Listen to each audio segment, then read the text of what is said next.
The last light. The crystalline spires of Luminara once pierced the violet skies of the Andromeda Galaxy's outer rim, their surfaces refracting starlight in endless patterns that told the story of their makers. Now those same spires lay shattered, their remnants scattered across the planet's surface like tears of a fallen god. The Lumini, a species that had evolved to harness and embody pure energy, watched their civilization crumble under the relentless assault of the Shroud Empire. Captain Aria stood at the helm of the Starweaver, her form a swirling mass of golden light contained within a transparent crystalline exoskeleton.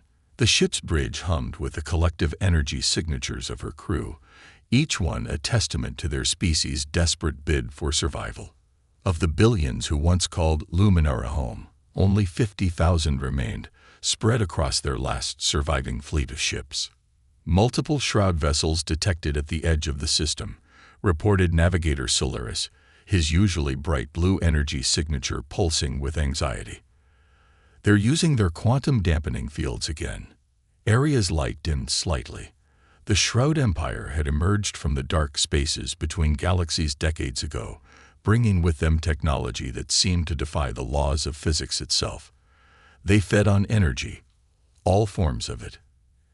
And the Lumini, with their natural ability to generate and manipulate pure energy, had become their favorite prey. Status of the jump drive? Aria asked, her voice carrying the melodic resonance characteristic of her people. Charged to 87%. Chief Engineer Helios responded, his orange energy form flickering with concentration. But Captain, we've never attempted a jump this far before. The calculations alone are our best chance of survival, Aria interrupted. The Shroud have systematically hunted our people across 3 sectors. We need to try something they won't expect. The bridge fell silent save for the subtle harmonic hum of the Lumini crew interfacing with their stations. They had been running for months, watching as one by one their sister ships were caught, and their crews consumed by the energy-hungry Shroud. Each loss felt like a physical blow to their collective consciousness, a reminder of their dwindling numbers. Jump drive at 92%, Helios announced. But Captain, I've detected an anomaly in the targeting arrays. There's a gravity well pulling at our projected course, something massive that isn't on any of our charts. Aria moved to the navigation console, her crystalline form catching the light from nearby displays. Show me. A holographic representation materialized before them, showing their intended jump path. Far beyond their known space, past the edges of their most detailed star charts, lay something that bent space itself around it. Not a black hole, but something else, something that shouldn't exist in that part of space. Shroud vessels entering weapons range, Solaris warned. Their dampening fields are already affecting our outer shields. Aria felt the familiar cold sensation of the dampening field reaching for her own energy signature, trying to suppress and contain it. The Shroud had perfected this technology specifically to hunt her people, turning their greatest strength, their energy-based nature, into a devastating weakness.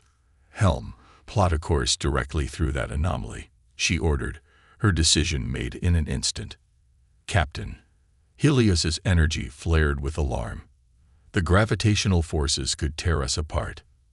And the Shroud will definitely tear us apart, Aria countered.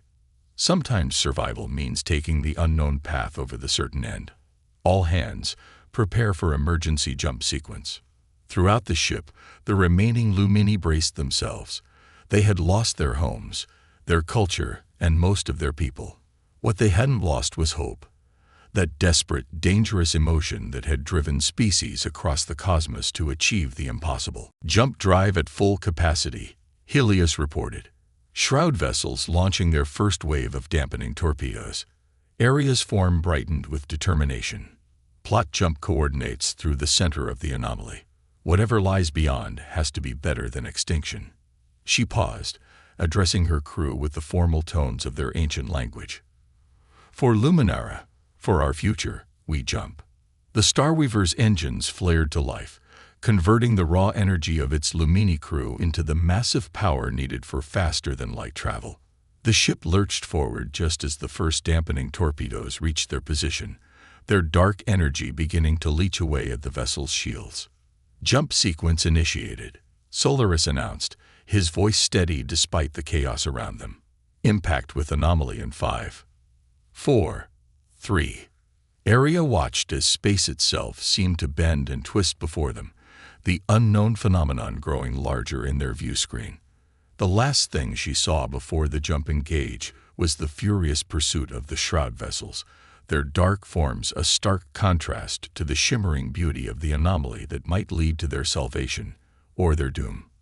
The Starweaver disappeared in a flash of light, leaving behind the hunting grounds of the Shroud Empire. Whether they would find sanctuary or oblivion on the other side of their desperate jump, only time would tell.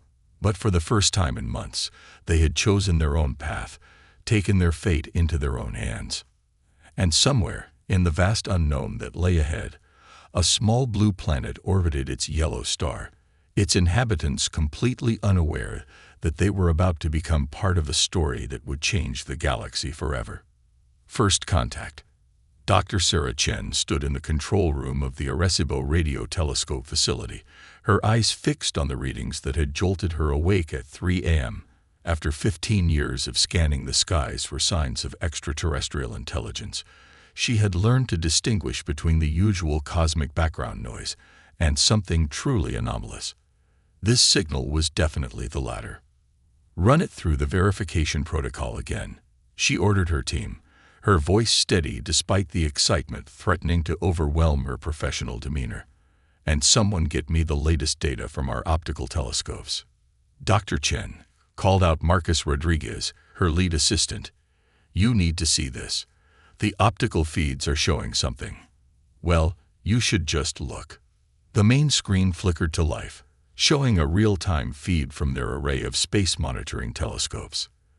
There, approaching Earth's orbit with impossible grace, was a vessel that defied conventional physics. It seemed to be made of crystal and light, its surface refracting starlight in patterns that made Sarah's eyes water. "My God," she whispered, "it's beautiful." The ship's trajectory suggested it would enter Earth's atmosphere within the hour, its descent path aimed at the vast Pacific Ocean. Already, Sarah's phone was buzzing with calls from military officials and government agencies. The world was about to change forever, and she was watching it happen in real time. 12 hours later, Sarah found herself aboard a military helicopter heading toward a hastily established containment zone on a remote Pacific island. The alien vessel had landed, or rather, settled, in shallow waters just off the coast, its crystalline structure rising from the waves like a modern art installation. "Remember," Colonel Jessica Harper briefed the assembled team of scientists and military personnel, "we have no idea what their capabilities or intentions are. Full containment protocols remain in effect." Sarah nodded, but her attention was fixed on the ship. Something about it seemed almost desperate. The way it had landed, the erratic energy signatures they detected during its descent. This wasn't an invasion force. This was something else entirely. As their helicopter landed, Sarah noticed something extraordinary. The ship was becoming transparent, revealing shapes moving within. Beings made of pure light, contained within crystalline exoskeletons. They moved with obvious purpose, but also with what appeared to be exhaustion. A figure emerged from the ship, its form a swirling mass of golden energy. It approached the human delegation with slow, deliberate movements, its crystalline exterior catching the sunlight in breathtaking ways. Sarah found herself stepping forward, despite Colonel Harper's warning gesture. "I am Captain Area of the Starweaver." The being spoke, its voice somehow translating directly into their minds. "We come seeking sanctuary." The next few hours were a blur of activity. The Lumini, as they called themselves, shared their story, their flight from the Shroud Empire, their desperate jump through an unknown anomaly, and their discovery of Earth. Sarah worked tirelessly alongside her colleagues to understand their visitors, while military officials debated the implications of harboring alien refugees. What fascinated Sarah most was the Lumini's relationship with energy. They could manipulate it in ways that defied human understanding of physics. During one demonstration, a Lumini engineer named Helios showed how they could convert solar energy directly into multiple forms of power with nearly perfect efficiency. "Your sun," Helios explained, his orange energy form pulsing with excitement. "It provides more energy in a single day than our entire civilization used in a year, yet you capture only a fraction of it." Sarah watched in amazement as Helios interfaced with a standard solar panel, instantly improving its efficiency by 300%. "This is just the beginning," he said. "We can help each other. You have resources we never imagined, and we have knowledge that could transform your civilization." But not everyone was as enthusiastic about the alien refugees. News of their arrival had leaked, and the world's reactions ranged from religious fervor to paranoid fear. Some saw the Lumini as angels, others as demons, and still others as an advance scout for an invasion force. Colonel Harper approached Sarah as she was reviewing the latest data from her interactions with the Lumini. "We've detected unusual energy signatures at the edge of our solar system," she reported grimly. "The Lumini say it's consistent with Shroud Empire scanning technology." Sarah felt a chill run down her spine. The Lumini had warned them about their pursuers, beams of dark energy that consumed other energy-based life forms. If they had followed the Lumini to Earth, "We need to make a decision," Colonel Harper continued. "The President is meeting with world leaders now. Do we offer them sanctuary and risk bringing their war to Earth, or do we ask them to leave?" Sarah thought about Arya and her people, about their desperate flight across the galaxy, about the knowledge and advancement they offered.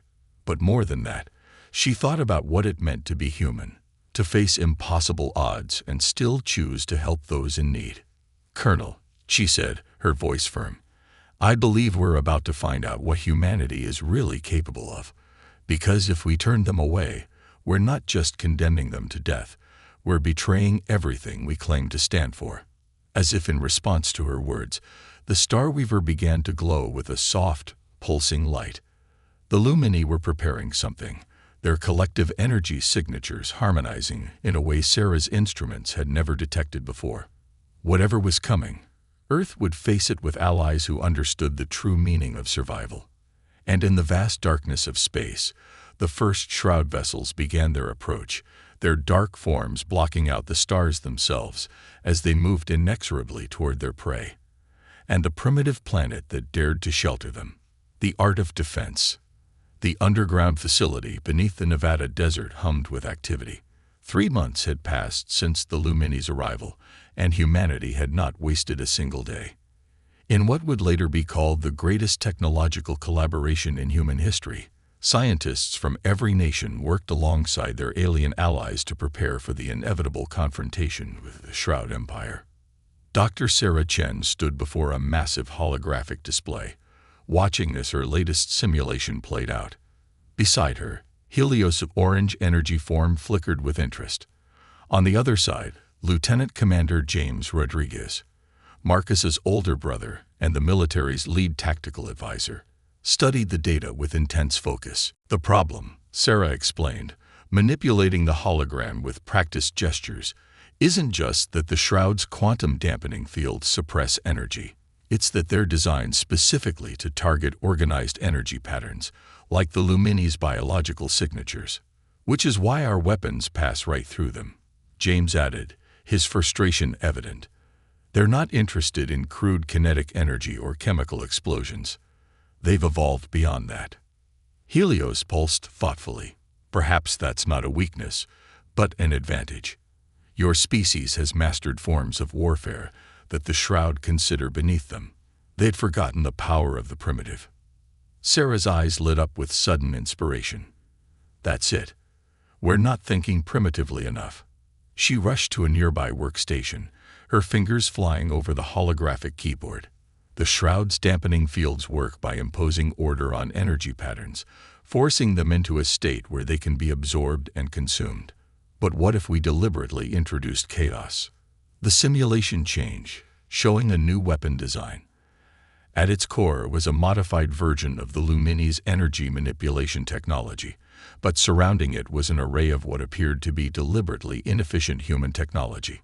Instead of trying to protect the Lumini's energy signatures, Sarah continued, what if we masked them with the most chaotic energy patterns we can generate? Old-fashioned nuclear fission, chemical reactions, even mechanical friction. Layer enough unpredictable energy signatures, and their dampening fields might not be able to establish a lock. James leaned forward, his military training allowing him to see the tactical implications immediately. Like jamming radar with noise, but on an energy level. We could build ships with hybrid cores, Lumini power systems surrounded by layers of human technology, specifically designed to be inefficient and chaotic. Helios's form brightened with excitement. Yes, and we could take it further. Your species' understanding of particle physics, what you call the quantum foam of spacetime. It's crude by our standards, but that very crudeness might be what we need. The Shroud's technology relies on predictable patterns. Nothing is more unpredictable than quantum uncertainty. The next few weeks saw a flurry of activity as the theory was put into practice. The first prototype defense system was a bizarre combination of advanced Lumini crystal technology and what looked like deliberately junked human engineering. Retired nuclear reactors were modified to run dirty, creating electromagnetic interference patterns that would have horrified any efficiency expert.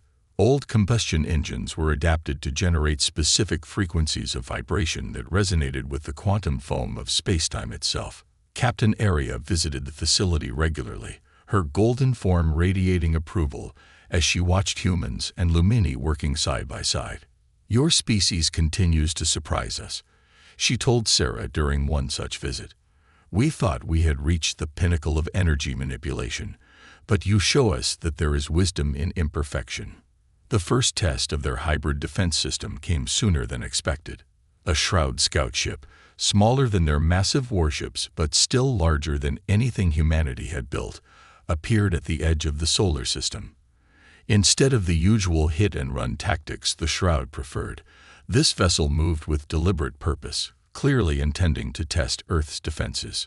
The prototype vessel, christened Chaos Theory by its crew, moved to intercept. It was an ugly ship by both human and Lumini standards, its crystalline core surrounded by what looked like a junkyard of human technology. Steam vents released precisely calculated bursts of thermal energy. Banks of modified Tesla coils created artificial lightning that danced across its hull.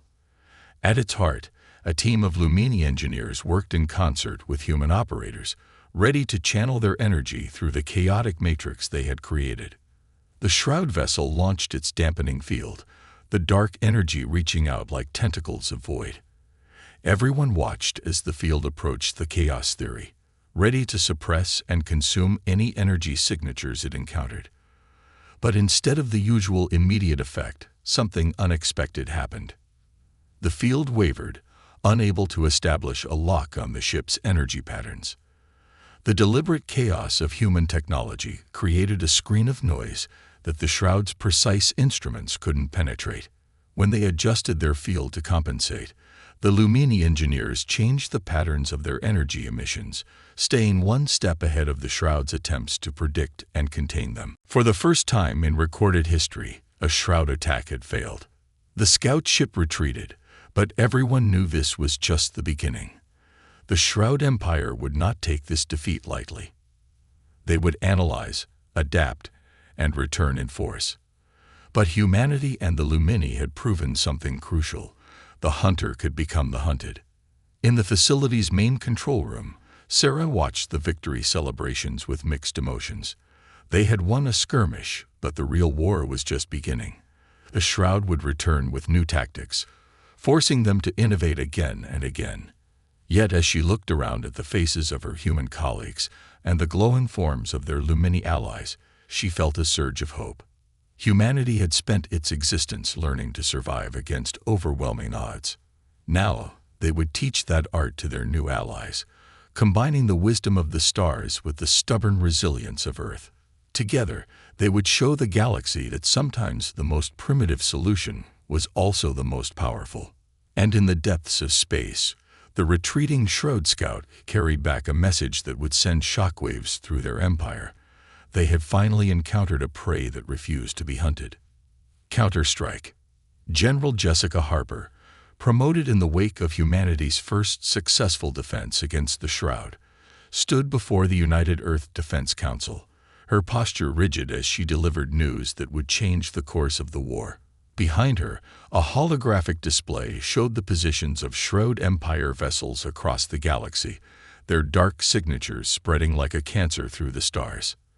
"They're not just coming for the Lumini anymore," she announced, her voice carrying to every corner of the underground chamber. "Intelligence from our deep space probes shows the Shroud Empire has begun harvesting other energy-based civilizations. They're building up their forces for a massive assault." Dr. Sarah Chen stepped forward, her months of working with the Lumini evident in the confident way she manipulated the holographic display. "But their expansion gives us an opportunity. Every civilization they consume leaves behind survivors, refugees like our Lumini allies. And they're all watching what happens here on Earth." The image had shifted, showing dozens of distress signals from across the galaxy. Ships of various designs, all carrying the remnants of energy-based species, were moving through space, trying to stay ahead of the Shroud's hunting parties. Each of these vessels carried potential allies, if Earth could reach them first. Captain Aria's golden form brightened as she addressed the council. "My people were not the only ones to suffer under the Shroud Empire. The Photari, the Plasma Collective, the Quantum Harmonics, all of them are running, hiding, waiting for someone to stand against our common enemy. Earth has shown it's possible to fight back. Now we must show them it's possible to win." The plan that emerged was audacious. Earth would convert its prototype defense system into something new, a rescue fleet designed to save other energy-based species from the Shroud's grasp. Each ship would combine Lumini crystal technology with Earth's chaotic energy systems, creating vessels that could slip past Shroud patrols and extract refugees before they could be consumed. The first of these ships, the Sanctuary, launched under the command of Lieutenant Commander James Rodriguez. Its crew was a mix of human military personnel and Lumini engineers, including Helios, whose expertise with energy manipulation had proven invaluable in their previous victory. "Remember," James briefed his crew as they prepared for their first rescue mission, "we're not just saving lives, we're building an alliance. Every species we rescue brings new knowledge, new technologies, and new ways to fight back against the Shroud."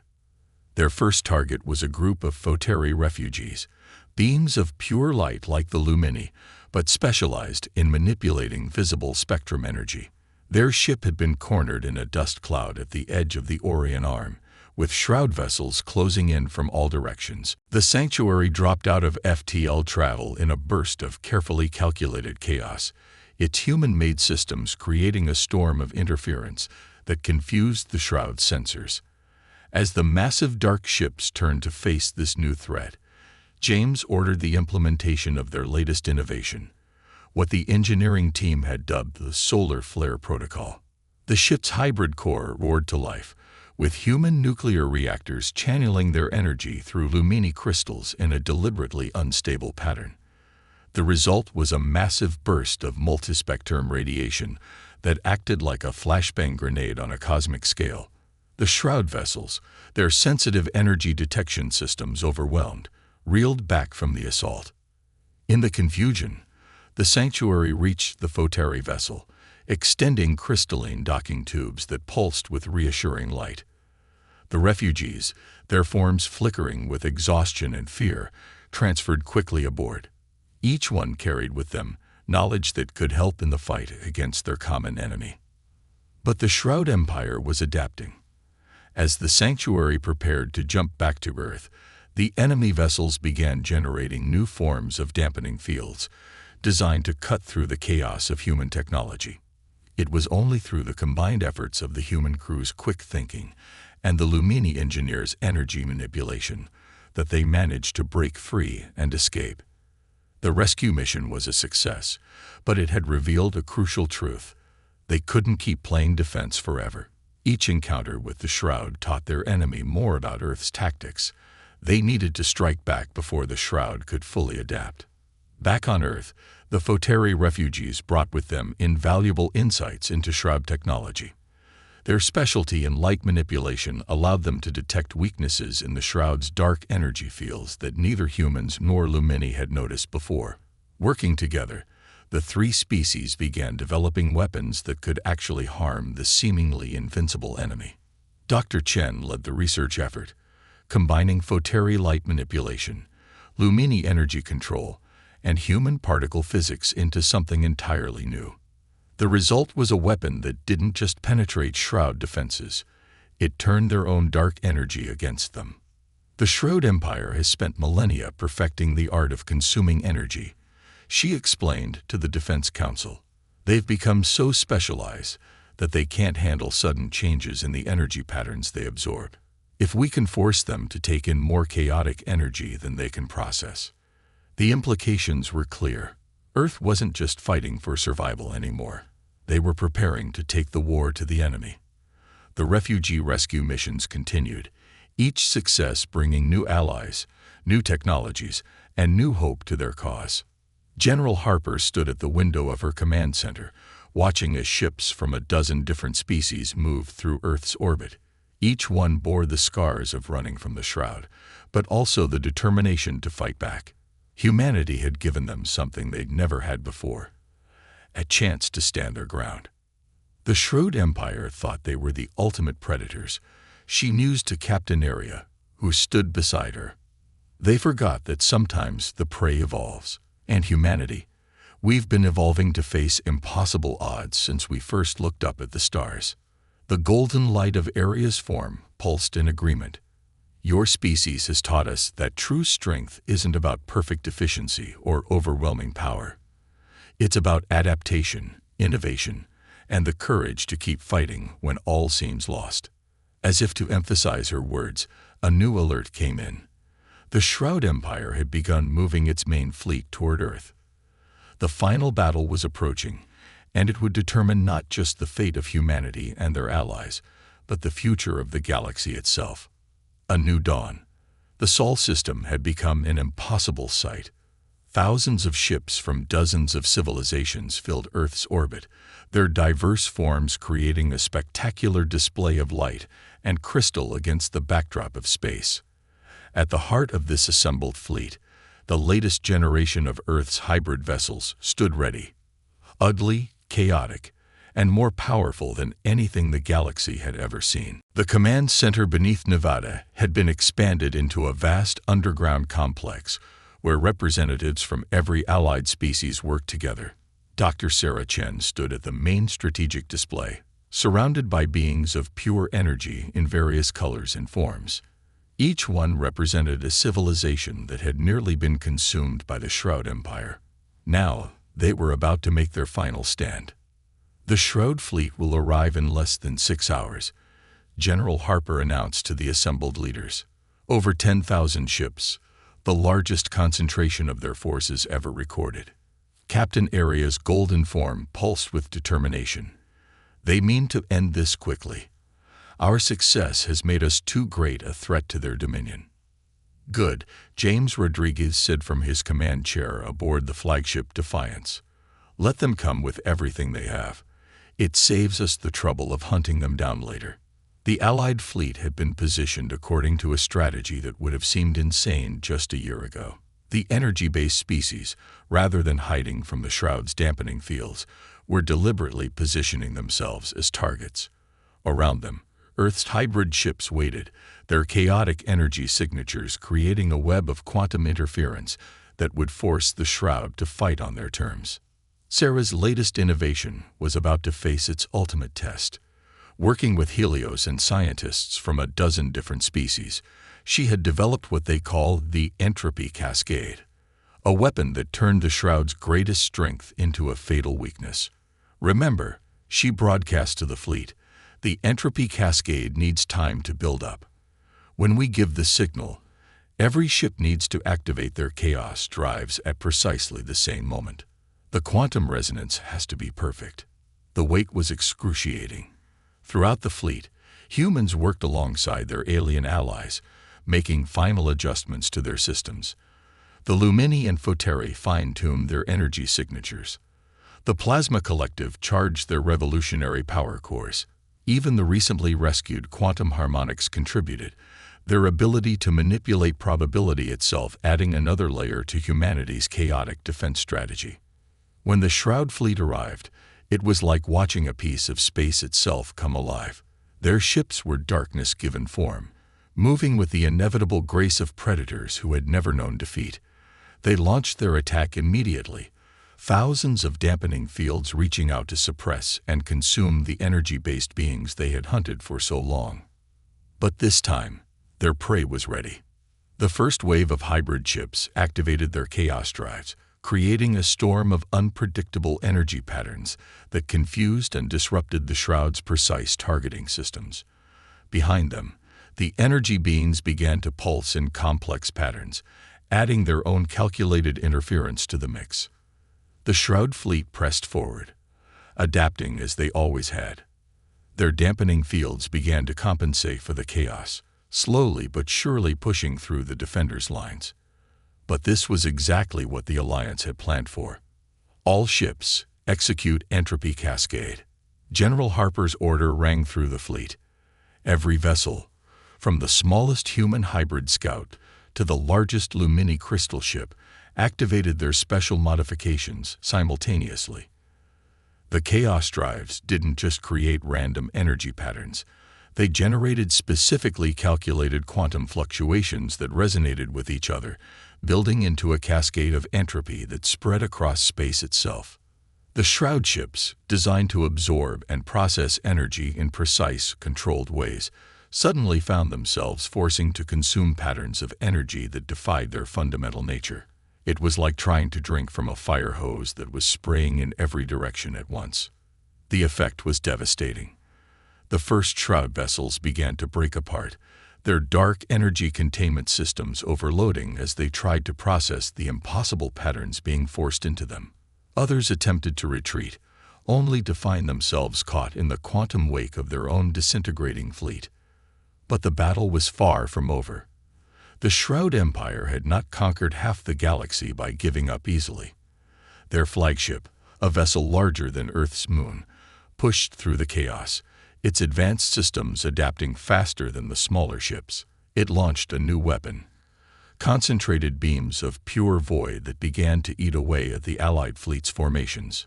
Defiance to all ships, James's voice cut through the chaos. Concentrate fire on these coordinates. Let's show them what happens when you corner too many prey in one place. The Alliance fleet moved with practiced precision, their formation shifting to create overlapping fields of quantum interference. Energy beings poured their power into the hybrid vessels, which channeled it through their chaotic human technology. The combined effect was like throwing a match into a supernova. The Shroud flagship's void beams flickered and failed as its energy processing systems were overwhelmed. The massive vessel began to break apart, its dark energy containment failing catastrophically. The chain reaction spread through the remaining Shroud fleet, each exploding ship adding to the cascade of chaos that their precise technology couldn't handle. In less than an hour, it was over. The greatest fleet the Shroud Empire had ever assembled had been reduced to scattered debris and dissipating dark energy. The combined forces of humanity and their allies had achieved what countless civilizations had thought impossible. They had broken the power of the galaxy's greatest predators. The celebration that followed was unlike anything Earth had ever seen. Beams of pure energy danced through the skies, their joy manifesting in spectacular displays of light and color. Human cities were filled with holographic projections of their alien allies, all celebrating together as equals. In the command center, Sarah found herself standing with Captain Aria and General Harper, watching the festivities through the main display. "What happens now?" Sarah asked. "The Shroud Empire still controls vast territories. There will be more battles to come." Aria's form brightened. "Yes, but everything has changed. We're no longer running, no longer hiding. Thanks to humanity, we've learned that sometimes the best defense is to be unpredictable, to embrace chaos rather than fear it. General Harper nodded.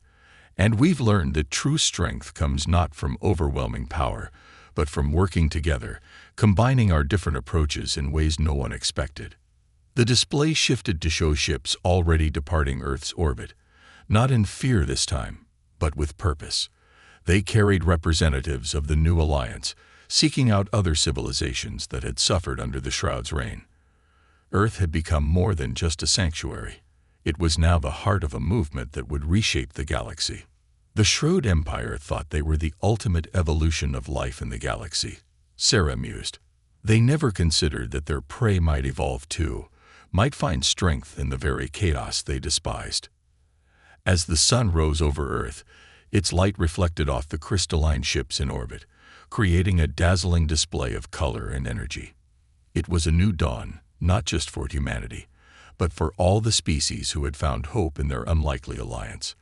The galaxy was changing, and at its heart was a primitive planet whose inhabitants had proved that sometimes the most powerful force in the universe was the willingness to stand together against impossible odds. The age of the hunters was over. The age of unity had begun.